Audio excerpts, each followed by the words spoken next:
If you have a desk job or spend any amount of time on the computer, driving, really living life in this modern world, your upper back is going to start to get a little bit tired. And we start to get a lot of tension in the trapezius muscles, and it's not uncommon to get aches and pains, especially knots in between the shoulder blades. So this tutorial is going to give you some creative ways to do a very simple movement. And this very simple movement is really going to get into all those areas for you. We do the same movement, but a bunch of different ways. And doing something the same but different yields a lot of really great benefits. I'm Bree Johnson of Heart and Bones Yoga, and if you love these tutorials, you know what to do. Press that subscribe button so you never miss one of these amazing, awesome, moving, loving, fabulous videos for you. Now let's get into the actual movements. So the movement that we're going to do that's really going to help your shoulders, your upper back, your traps, all that tension is sometimes known as the rhomboid push-up, or what I like to call it is more specifically scapular circles.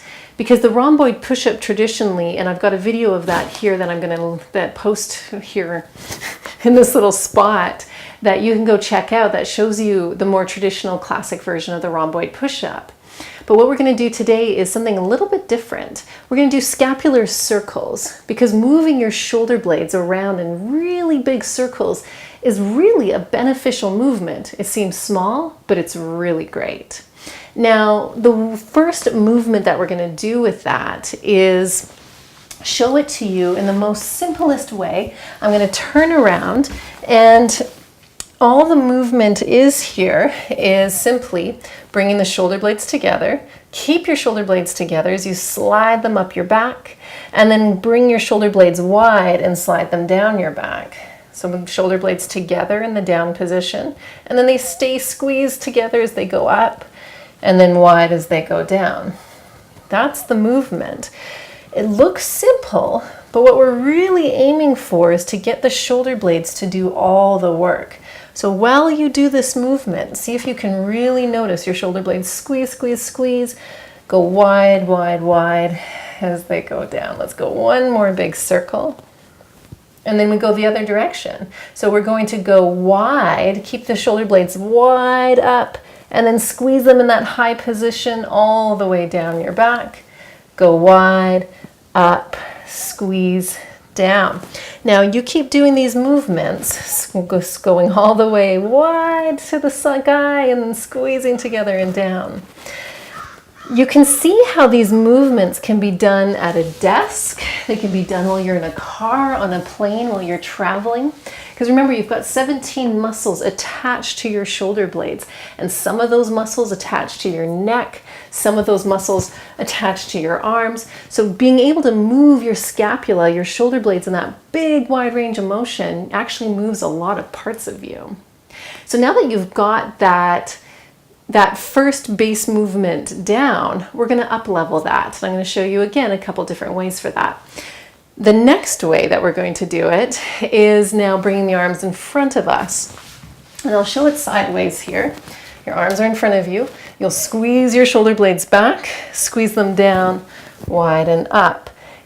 So you can see it's the same movement, but once you have your arms in front of you, it actually creates an extra load.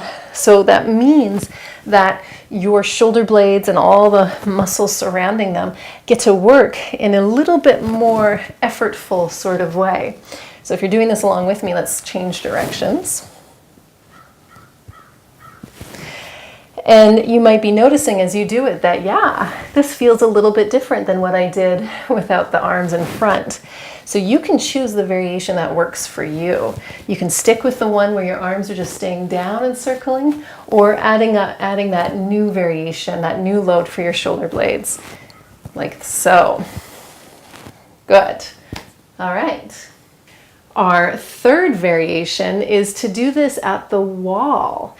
And this is really nice because now you have something to press into to give a little bit more feedback as you do that same circle movement. Okay, here we are at the wall. And you're going to place your hands shoulder height at the wall like so. Okay, And then once you have your hands shoulder height, let me move my hair out of the way so we can all see this. I'm pressing my hands and then shoulder blades together, push the wall away from me, shoulder blades apart. So this gives you some really great feedback and really great work for your brain even as you try to do what hopefully by now will be a very familiar movement to you, but adding on that extra piece of work where you've got the wall to push and work into. So again, same movements, and you do it as many times as it feels good. So let's go into the next one. Option 4, or variation 4, we're going to do the same shoulder blade circles, but on your hands and your knees. Now, the version that we just did at the wall, that's great if getting onto your hands and knees isn't really that good for your knees. Now, so if you're doing that and you're doing this along with me, go ahead and go back to the wall. You can do it standing, you can do it sitting. And then here, with on the hands and knees, shoulder blades squeeze together, roll down and back. And as you go through each of these variations, I want you to really get a sense of how, yes, the essential movement is the same. All you're doing is rotating, circling your shoulder blades on your back. But then notice how having the arms in different positions really shapes the experience, changes the work that you do, changes the load that's happening to the shoulders, to the muscles. So if you haven't changed directions and you're doing this along with me, go ahead and change directions now, and we'll just do a couple more circles. I love going in the opposite direction because your brain usually takes a few moments to try to figure out what is happening. There we go. So thank you as always for joining me with these simple tutorials to help make your body, help make your life feel a little bit better. And as always, if you love it, press that subscribe button, or feel free to also head over to the Heart and Bones online yoga class page. We have an online studio where we take these little movement tips that I offer you here and we take them into a full class. So you can see how this simple work can now be applied into different yoga poses and into a whole entire yoga class. So check that out, heartbonesyoga.com. Have a fabulous day and we'll see you in the next video.